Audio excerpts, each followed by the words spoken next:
As we continue with Mehdi Hasan of The Intercept, talking about the Senate impeachment trial of President Trump. On Tuesday, Senate Majority Leader Mitch McConnell told fellow Republican senators in a private meeting he doesn't yet have the votes to block Democrats from calling impeachment witnesses. Democrats have pushed for former National Security Advisor John Bolton to testify. On Sunday night, the New York Times published details about a manuscript of Bolton's forthcoming book, where he claims Trump personally told him he wanted to maintain a freeze on $391 million in military aid to Ukraine unless Ukraine turned over materials related to his political rival, Joe Biden. On Tuesday, Trump's defense team wrapped up their opening arguments. Trump's lawyers, including Jay Sekulow, repeatedly tried to dismiss the reports about Bolton as allegations. The trial of the leader of the free world and the duly elected President of the United States. It is not a game of leaks and unsourced manuscripts. That's politics, unfortunately, and Hamilton put impeachment in the hands of this body, the Senate, precisely and specifically to be above that fray. The impeachment trial continues today for a phase where senators will have 16 hours to ask questions to the House impeachment managers and the president's legal team, though they can't do it directly. To talk more about impeachment, we're still with Mehdi Hasan in Washington, senior columnist at The Intercept and host of the Deconstructed podcast, also host of UpFront at Jazeera English. So it looks like the vote will come on Friday on whether there will be witnesses. You have President Trump's former chief of staff, General John Kelly, not always a fan of John Bolton, essentially calling Trump a liar, saying he believes what John Bolton is saying, that he directly told Bolton that he was withholding the aid to Ukraine to get them to investigate his political rival, Joe Biden. Talk about the significance of what's happened so far. Yeah, it's very significant in the sense, Amy, that it's yet another reminder that Donald Trump is a liar. As you mentioned, John Kelly calling him a liar. He's lied this morning on Twitter. He's just put out a couple of tweets in which there are multiple lies, claiming that, witnesses are only for the House, not the Senate, which is not true, and other multiple false statements. So it's not only significant in that it's a reminder that the Trump administration and the GOP in the Senate and the House are lying to us about all of this.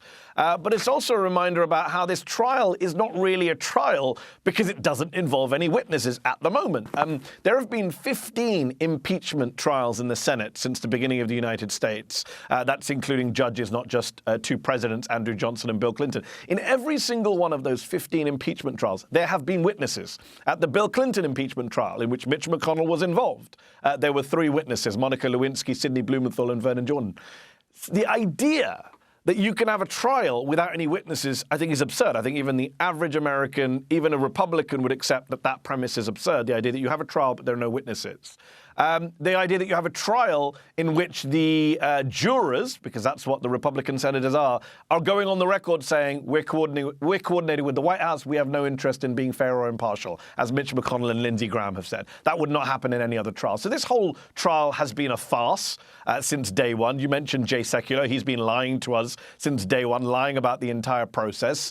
Multiple factually inaccurate statements put forward and fact-checked in real time by the Trump legal team. And now you have this John Bolton revelation, which is hugely ironic because we've always known that John Bolton wanted regime change around the world. I just didn't realize he wanted regime change in Washington, D.C.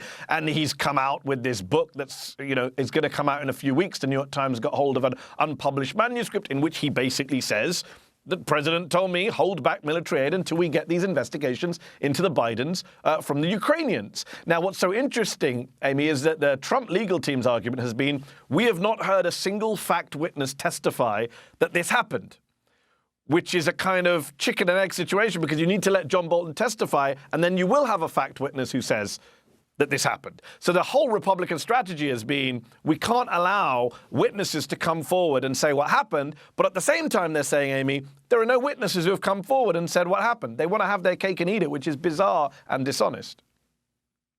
Can you talk about the division in the Republican Party, the significance of, we're broadcasting here from Utah, of Utah's junior senator, Mitt Romney, saying he's definitely calling for witnesses. And then you've got Susan Collins, who often makes noises, but then usually sides with the president, Murkowski in Alaska, and particularly Lamar Alexander of Tennessee. I think you put your finger on it there, Amy, when you said Susan Collins, who usually kind of makes these noises and then sides with the president. That's a pretty accurate description of every quote-unquote moderate Republican in the era of Trump. We've seen this script before, where they make all the right noises so the media take them seriously. You saw last week Murkowski and Collins and others coming out and saying, oh, we were hearing out the House managers. And then Adam Schiff said something mean about heads on pikes, and now we're not listening to him anymore. You know, it's childish behavior. It's cynical and self-serving behavior. For me, I would advise everyone at home and all of my journalistic colleagues in this town and elsewhere not to fall for the same trick again. We saw this during the Brett Kavanaugh impeachment hearings, Amy, where people came out and said, you know, Jeff Flake, do you remember Jeff Flake, the great moderate Republican senator? You know, they came out and said, let's have an FBI investigation, which wasn't really an FBI investigation. It was just a fig leaf of an investigation. But it would enable people like Flake to say, look, we're open-minded. We're listening to the evidence. We're not just being Trump shills. And I think that's the case with all of these Republican senators. Mitt Romney has a long history of talking a good game and then getting behind Trump when he has to. And I just don't think they are actually going to vote for witnesses. I don't think that Mitch McConnell is going to lose this vote. But you know what? I do think that Democrats should come out and call the Republican bluff. I've been saying this for a while, Amy. Come out and say, yes, you want Joe Biden? Have Joe Biden. You want Hunter Biden? Have Hunter Biden.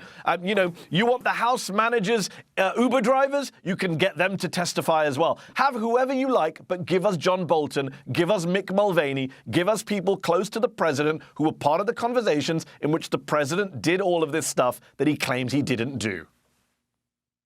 Mehdi Hasan, we want to thank you for being with us, senior columnist at The Intercept, host of the Deconstructed podcast, also host of UpFront at Jazeera English. This is Democracy Now! Of course, we'll continue to cover the Senate impeachment trial. We stream it every day at democracynow.org.